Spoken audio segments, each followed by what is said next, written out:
Welcome to One on One. I'm Phil Tilghman, your host, and today we're going to talk about a very serious subject, and that's teen suicide. And our guest is Karen Sundquist from the counselors at Milford High School, and I think you're the head of the Counselors Association of Delaware, I think. Is that correct? That's correct. Thank you for having me here. And I do wear many hats. I'm a working counselor at Milford High School. I'm also the director of our Guidance Services Department, and I'm the incoming president for the Delaware School Counselors Association. Okay. Well, we appreciate your coming down here to tape this program, and you've been awfully busy as a counselor up in Delaware because of teen suicide, and we want to learn about that here. Perhaps there's something we can do to help prevent it. So tell us a little bit about what's been going on in Lower Delaware. Well, what's been going on in Lower Delaware is kind of indicative of what's been going on in the country as a whole. We know there's some statistics that we know that have been out there in the media. We know that every year nationally there are about 2,000 teens who die by suicide. We know that that girls attempt at a greater rate than young men, by 3 to 1. We know that young men complete by a greater rate, 4 to 1. And that statistic shows out in what's been going on in Lower Delaware. There have been about 8 suicides in the past 3.5 months. And of those, it tracks about right. About 2 were girls and 6 were boys. 6 boys? 6 boys. So if a boy decides for some reason that life is not worth living anymore, and we'll talk about that a little bit more. Good. The guys seem to be able to figure out a way to commit suicide. They seem successfully. Correct. They seem to be able to carry through. Those moments of hesitation are fewer. Oh. Girls will tend to hesitate to think it through a little bit more and stop before the final act. Boys will tend to follow through at a much greater rate. My goodness gracious. Well, is there some sort of copycat, as for the want of a better term, a teen reads about a girl over in Milford and she's in Seaford and she said, oh, well, I'm going to do the same thing. Yeah, we don't usually call it a copycat, but we know that there's sort of a cluster effect. So that when this is in the media, when it's seen on TV, when word is out, and social media has changed the game completely for us. By the time most of us found out about these, teens were already on Facebook and Twitter talking about this, telling each other what was going on, and that preceded what we knew by hours. Mm-hmm. So we know that effect and the effect of having it in the national media has what we call a cluster effect. I'm not sure that it's cause and effect, but we do know that it affects teens who may be predisposed to risk factors, that they may see this, and if they have certain risk factors that are present, it could be much easier for them to attempt or to complete suicide. Let's talk about those risk factors. I like to look at it. There's a great project, the Southern Nebraska Suicide Prevention Project, that has set it up in a way that's been so easy for me to understand. And it's a green light, yellow light, red light. That's easy for me. So green light is you're good to go. You know, we're just talking about prevention, but we're talking about success.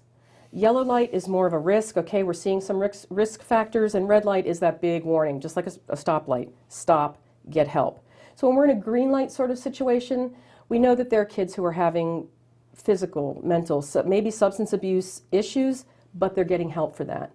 We know, especially on the Delmarva Peninsula, there is easy access sometimes to firearms. There are a lot of hunters, a lot of families that hunt. So there's lesser access, less easy access to firearms in those situations. We know that in the green light situation, those kids are more connected, that they have adults that they can go to. They have clergy, they have teachers, they certainly have school counselors, and they have other trusted adults. So there's a connection that they're making that keeps them in a safer place, even though there may be other risk factors. Mm-hmm. We know we move to yellow light kind of thing, like, hey, here's a risk factor, when any of those other problems aren't being taken care of, when we know there are substance abuse issues, when we know that there's been a family history of suicide, or even an attempt by that particular person.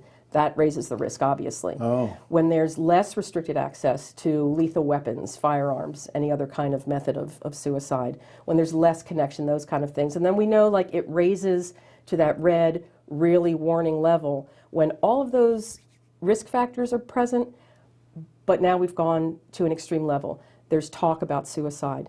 There's active, people are looking at websites talking about wanting to die, wanting to kill themselves. There's an air of sort of hopelessness that doesn't even have to be like, I want to kill myself. It can be as simple as, I always tell my kids, it can be as simple as, I want to go to sleep and I just don't want to wake up. That's still suicidal. That's still that kind of hopeless thinking, that kind of talk of, especially with teens, I can't live without him or her or this person, or, I can't see a way out of this situation. That kind of hopelessness, that kind of talk. And classic things that are true for adults and teens, like posting things to Facebook, posting goodbyes, giving things away or returning borrowed items, that kind of thing. And we call those are warning factors because those are present to a great degree. In some cases, there are teens who will engage in more risky behavior suddenly. They'll be more irrational, more impulsive. Not always, but sometimes we do see that kind of behavior. We may see changes in school, kids having more problems at home, more runaway, more frequently. Those kind of things will raise that to a very high warning factor that we need to pay attention to. As a counselor, where do your referrals come from? Is it other kids? Is it parents? Who recognizes these symptoms or the message that gets twittered or said, I don't feel like I'm going on? Luckily, Phil, from everywhere. I mean, we've opened this conversation up enough to the point where I've had in the past, few months especially, I have teachers, I've had students, I've had parents that have called. As soon as some of the local things started happening, I had children at school that were on teachers' radars. I got emails every day saying, I'm worried about so-and-so. They look a little off. They seem a little down. They seem to be having more trouble at home. They're sleeping in class. They're being more defiant, things like that. I had a student come in to me just last week, first thing in the morning, to say, I've got to talk to you. I have a friend who posted on Facebook last night that she was getting ready to say goodbye to everybody, Oh that my she was gosh. actively writing goodbye letters. And the student had then texted with the friend and found out that there was in fact a date. I mean, she had gotten to the point where there was a definite date in mind. And they wouldn't reveal how they were going to do this, but there was a thought-through plan to that point. So because we've told students, when these things happened at Polytech, at the local district, we pulled our entire student body together in Milford. We had 4 large assemblies that covered every single class, every single student, to have a frank discussion with them about suicide. Never be afraid to talk about it. They are. This is what I think. They're talking about it. As adults, as teachers, as a counselor, I should not shy away from talking to them about this. So we sat them down in the auditorium and just said, we're going to have a family discussion today. Now, this was after there were eight suicides. Correct. In a 3-month period. Correct. What do you do, or what do you advocate doing now here in Maryland? I don't know in Wycomico County whether I haven't heard of very many teen suicides lately, and certainly not 8 in a 3-month period. Right. But what do counselors here do to get that student who gets the text message from the other one that saying goodbye and that sort of thing, Right. to come into the counselors? How do you get that message out? Well, you create an atmosphere, first of all, where they're welcome to come in to talk about anything. When we sat them down for this assembly, I frankly said, take your cell phones out. We know you have them on you. Take them out. I want you to put this number in the National Suicide Hotline. It's for you. It's for your friends. I'm not a naive counselor. I know that they're not going to have pieces of paper sitting around. They're out. That's after school. They're at parties. They're everywhere. They're living their lives. You never know when that text is going to come in. We asked every student to put that number, the 1-800-273-TALK, National Suicide Hotline, in their phones, so that when they're at that place, they can just make a call. And this particular student did tell me, she said the first thing she did was pick up her phone, and she called that hotline and said, I have a friend that I think is in trouble. And they were able to walk her through certain steps. They were able to coach her through listening to that student. If she was in imminent danger, if the student was saying to her, I'm hanging up, I'm doing this now, who to call, where to go, where to take the person, what to do. I do it, Phil, every day when I walk around school, being approachable. I talk about it openly. I encourage kids to talk about it openly, telling them things like what to look for, that it doesn't have to be that big glaring blaring symbol of somebody saying, I want to kill myself, that it can be as subtle as sitting next to somebody in class who just says very quietly, I don't want to wake up. I can't take this anymore. That's suicidal ideation, and I think enlarging their view of what it means, that they don't have to have somebody directly looking at them and saying, I want to die by suicide, that there's so many other ways to say that, really gets them, they really know what to look for then. When you're talking to counseling teens, do you find out that that kids who get to a point where they're ready to commit suicide, that it's a steady progression of negative things that build up, or is it one big event? Broke up with my boyfriend, or some. What's the Yes. Yeah. Yes. It can be any of that. Unfortunately, there is a degree of impulsivity in some of this. There are, not every suicide, you cannot see the steps leading up to that. Oftentimes you can, thank God, oftentimes you can see that slow progression, that this is happening. Ooh, then it gets a little bit worse. We hear rumors of substance abuse, and then you see a kid show up at a school function who has been drinking, and you see that steady progression of things. You see absences from school. But honestly, Phil, sometimes with teens and young adults, there is that impulsivity that in a moment, that you can't account for. Mm-hmm. That my boyfriend just broke up with me, I'll show him, I'll show them, or I just can't take it anymore. And in that moment of impulsivity and not realizing that there aren't any takebacks. And one of the things that I tell our students all the time is this is for real. Yeah. This is forever. You can't, as trite as it sounds sometimes, there aren't any takebacks. Suicide truly is a permanent answer to a temporary problem. And that's really hard to get a teen or a young adult to understand that there really is something on the other side of that breakup. There can be life after that. There can be hope when you feel very hopeless in that. So sometimes you can see warning signs, and that's why we like to get those out to people, because it's not always. You may be sitting in your living room looking at this and saying, well, my son or daughter isn't exhibiting this behavior. They're not being more aggressive, or they don't seem more impulsive, or they're not sleeping more, they're not this. But those aren't the only warning signs. And as a parent or a teacher who sees those kids every single day, you know what the subtler signs are. Mm-hmm. And unfortunately, that can't account for the impulsivity, but we can, especially in a school situation, look at classic things like, is there bullying present? Is that increasing? Is this child a target of, any kind of bullying, whether it's very overt or whether it's more subtle? Are we dealing with anything along that line? Or is this just an impulsive act? But the more you can, I can't stress enough, the reason that school counselors are so important in this is because we are the ones, even more than teachers, who have that relationship with these kids.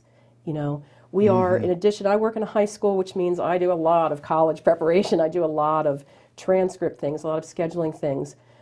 But my passion, the thing I love to do, is sit down like this and talk one-on-one with those kids and get to know them. And once you have that kind of relationship established, and kids know that you're a kind of person that they can go to, they see their friends stopping in or just saying hi, or they know that you're the one they come to, there's a ripple effect to that. Yeah. And you've got trust. Once you've built that trust, you're really good. Let's talk about bullying for a minute. There's physical bullying, but then there can be 4 or 5 girls who text each other that so-and-so is this or so-and-so is that, and isn't that another way of bullying? Absolutely, and that's like wildfire. I'm a middle-aged adult. When we were in school, when I was in school, you could write notes. You could pass around notebooks with nasty things, mean things written about people. There wasn't the opportunity for that to go viral like it is today. One person sharing one thing suddenly becomes hundreds. It branches out like that. And you're right, it's one girl to one girl to one boy, and before you know it, this has gone completely viral. There have been recently I've heard a lot of things about, there's a sign-off that some kids are doing on Facebook when they're bullying, when they're doing the mean girl or the mean boy kind of thing, and they'll say something awful and bullying about somebody, and their sign-off will be KYS, kill yourself. This is like the ultimate thing that they can say, like, you're so worthless that you might as well just go ahead and kill yourself. Oh I've my seen it written gosh. on bathroom walls, Oh my. you know, when they're putting something on there about a particular student. And that seems to be the ultimate, and it's easy because it's so anonymous. Even if you know who that person is, you're not looking at them in the face. You know, you're not even talking with them. You're not hearing their voice. You're not seeing their face. So you can type anything you want. You can text anything you want. There's a certain protection and anonymity in that that makes it possible for that kind of bullying, that emotional abuse, and that's really what it is. That emotional abuse, that social cutoff. We see that today in ways that we've never seen it before. Is there a difference between depression? I'm depressed because I didn't make that last shot in the basketball game and we lost the basketball game to our arch rival and I'm depressed about it, as opposed to depression that is just overwhelming and long-lasting. There is. I think it's a very interesting thing because we are, in our vernacular, we say I'm depressed a lot. Really, the kind of depression that you described, like I lost the basketball game, I didn't, that's not depression as it would be clinically defined. So I try to make that difference between the mental health definition of depression is a chemical, it's a brain chemistry thing. And when I've even worked with younger kids, what I say is when you're sad, say you're sad, don't say I want to kill myself. When you're sad, you're mad, say I'm mad, not I'm depressed. Because there's a really two different things. When you've lost that basketball game, you're mad, you're ashamed, you may blame yourself for things, but that's not, I think we jump to depression very quickly these days because it's we think easy to understand. Overused word. It's an overused word, exactly. And truly, the mental health definition of depression is very different from that, and it's really a biological thing. And that is a very true disease, as we call it. You know, there is, your brain chemistry just doesn't quite click right. You know, that's a very different thing from that. But, so there is a big difference between those two things. With those who attempt or are successful at suicide, is there usually an absence of a good friend or a caring parent or a caring adult or some caring person who would recognize some of the symptoms you're talking about? There can be. There's either a literal absence or a perceived absence that the person may feel like, and there may very well be, unfortunately there are too many teens and young adults who really are isolated and have no one to go to. There are also teens and young adults who see themselves as being very isolated, that this is something that they couldn't possibly say to anyone. The student that I was talking about earlier, that the friend had come, I sat down with the student one-on-one and basically just looked her in the eye and said, what's going on? You know, talk to me. And once she knew that I knew a little bit, she became very open and said, it's nothing that happened. There isn't anything that happened. The problem's inside of me. I can't get away from the problem because I can't get away from me. The old wherever I am, wherever I go, there I am. You know, I carry this with me. The one thing she could not conceive of was talking with her parent and saying, I feel this way. I have these feelings. I think about this. And when I brought the parent in to sit down and have that talk, it was almost inconceivable to the student that she had to say that to them. So the parent was an incredibly supportive mother, but the perception from the student's end was that there would be disappointment, that there would be blame of some kind, that the parent wouldn't understand, which turned out to be the exact opposite. But many, many, many times, yes, what you find is somebody who's just completely disconnected, which is why in that green light scenario, that safe scenario, connectedness is so important. No matter who it is, we have to feel like we matter to somebody. And when we don't feel that way, whether it's literally true or perceived, all bets are off. I guess it's difficult for a parent, well, parenting is difficult anyway, but to have unconditional love for a child without being overly permissive or whatever. You know, where's the line between the disciplinarian and the, you know, no matter what you do, I'm still your parent and I still love you. Right. It's a tough balance. Yeah. Because to get your kid to talk to you, you want to be that open, permissive, hey, you can talk to me about anything. You can say anything to me and I'll let you do, you know, up to a certain point. You pretty much have free reign. And I want to wrap them all up in bubble wrap and keep them close. I don't want them to, you know, go out there and see anything, experience anything that might hurt them. that's not the way the world works today. But yeah, being a parent in that situation is incredibly tough, and to know how to balance those two and be open enough and approachable enough, but still be the parent. You know, be the parent. You have to be that disciplinarian. You have to be the one that sets the boundaries. That's a very difficult balance to strike. Let's talk just a second about the families of a teen who commits suicide. Is the teen trying to send them a message, or is there a message, and how do you deal with those families? That's a good question, Phil. Sometimes there is a message, but often what I find is that there's very little thinking beforehand about what effect this is going to have on the family. And I talk very frankly with my students. The student that I had, that we keep kind of referring to, that I had in, I stopped for a moment and just said to her, look, you talk honestly with me, I'm going to talk honestly with you.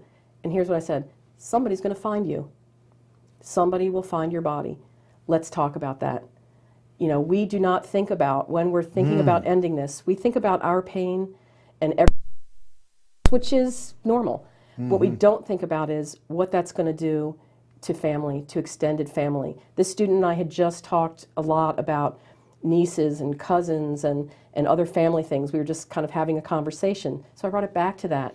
You know, these are the people that you leave behind. Think about this. You know, so it's not often enough thought about the aftermath, what comes after. Unfortunately, I know about this through my extended family, and I've had to deal with what it's like to be a family member, an extended family member in the aftermath of suicide. And I can guarantee you that people do not think about this often enough. Yeah. I don't know that it would stop them, but it's not thought about. Yeah. I guess in a middle school or a high school situation, there's a little bit of counselor in every teacher, isn't there? Thank God there is.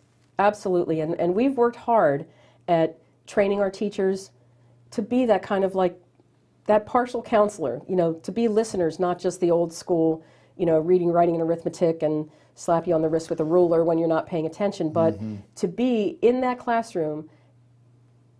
The teachers that I like the best are the ones that treat their classes like family. And that's when you see that more counselor kind of aspect come out in them, that they're not just an authority figure, you know, adult over a kid, a teacher with a student, that there is some kind of atmosphere in there where we're in this together. There's an exchange of information and ideas. And as with the parent, that's a very delicate balance to strike. Yeah. But yeah, it works really well when you have teachers in your school who have that counselor mind. Yeah. Well, getting the message out to people here, in this case in Wcysapp County, what we're trying to do is inform teachers, parents, clergy, but probably more than anything else is other kids. Right. Kids to know about themselves and know about their peers. Absolutely.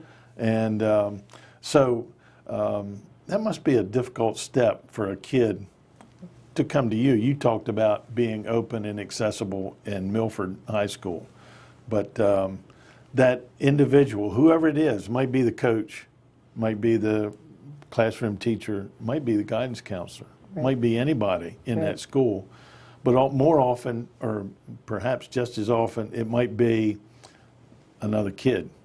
Is that correct? Correct, which is why I like to get them together, which is why, I mean, it took 8 suicides, but especially when we had the 2 back-to-back, we finally said, we've got to talk to our kids. This isn't happening in our district, but we need to talk to our kids because I don't want to come to school tomorrow and find out that it's happened in our district.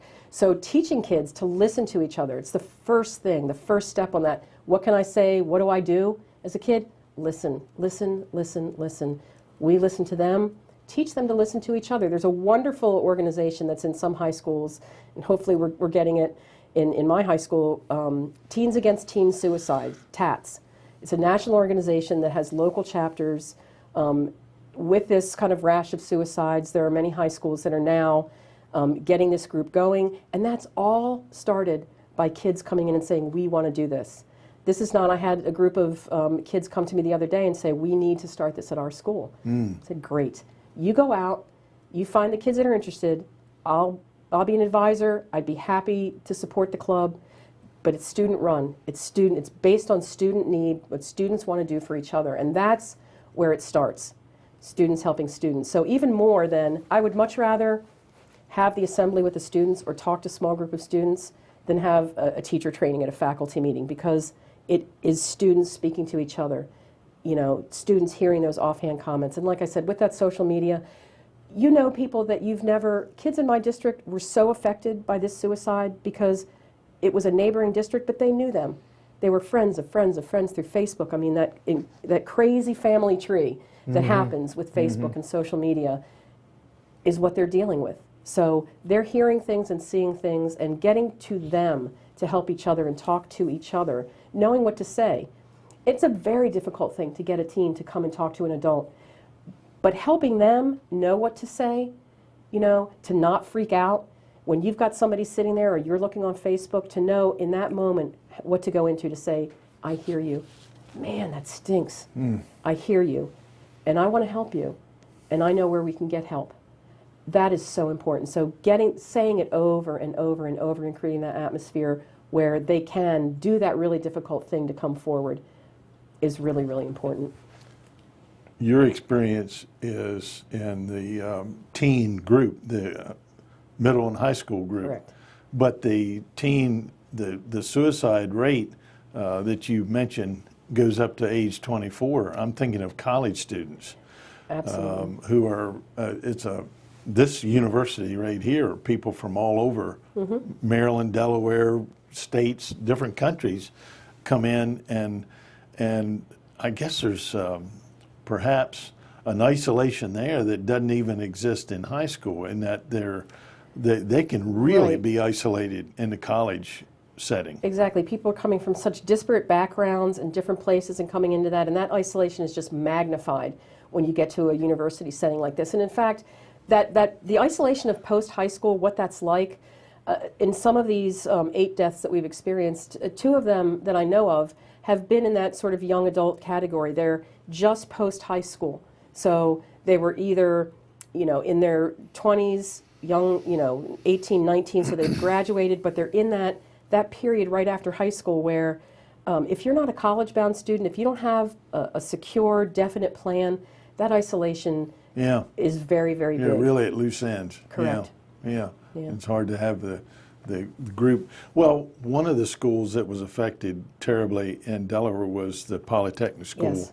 which is that not a kind of a centralized school that draws from a lot of different communities? You're right, Phil. It's very much like the kind of thing that you see at a university where it's its own school district, so it draws from other local school districts, and as any of the technical high schools do. So it's very much like that. You're not necessarily with the cadre of students that you've always been with since elementary school. And in Delaware, we track classes. We see trends in classes. So you've started out as a first or second grader with this particular group of students. Sure. And especially in a small state like Delaware, in smaller school districts like you see in lower Delaware, you don't have many middle schools feeding into many high schools. You really are with a couple of, with a group of friends, there are a couple of elementary schools that feed into a single middle school. So especially once you hit that middle school, that is the pack of kids that you run with for the next 6 to 8 years. Yeah.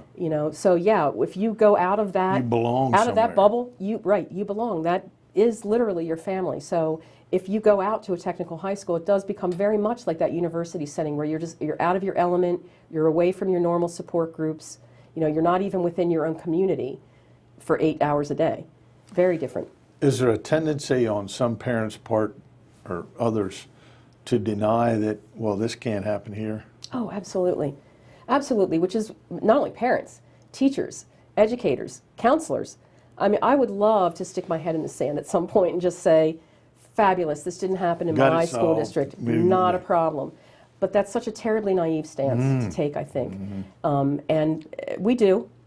We like to pretend it never happens. But I know now from having those assemblies, from talking to those kids, and the after effect that has had, and the number of kids in just a week's period of time post-assembly that have come to me and talked about anywhere along the spectrum that they are feeling. I mean, I've had kids that, thank God, they say, I don't know, I think I may have that warning sign. I'm feeling this. And in talking to them, we realize it's just a situational thing. We're able to talk through that. They're really not talking about wanting to end their life. They're talking about not wanting to be in this specific situation. So Right. I've had, thank God, responses from that end of the spectrum all the way to the other end that we've talked about. So yeah, there's a large response that's like, oh, thank God that's not happening here.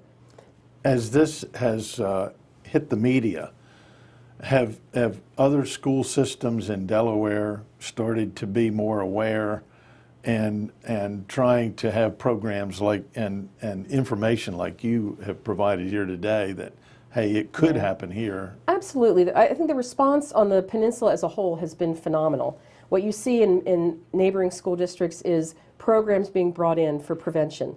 You know, we spend a lot of time in the aftermath of things trying to deal with what happens after. How do you deal with surviving families? How do you deal with the kids in that peer group?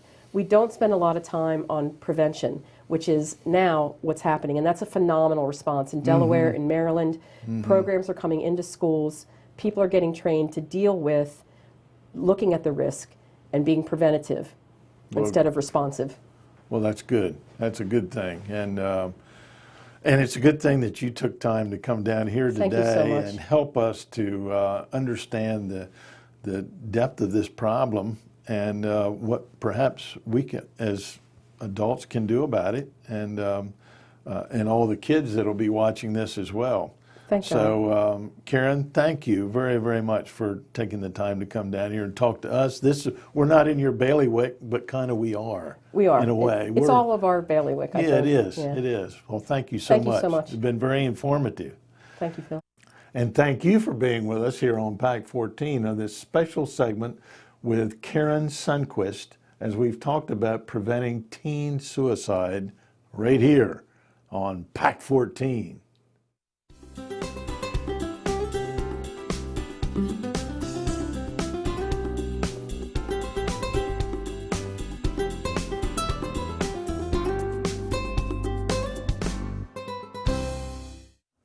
One-on-One is sponsored in part by a generous grant from PNC Bank.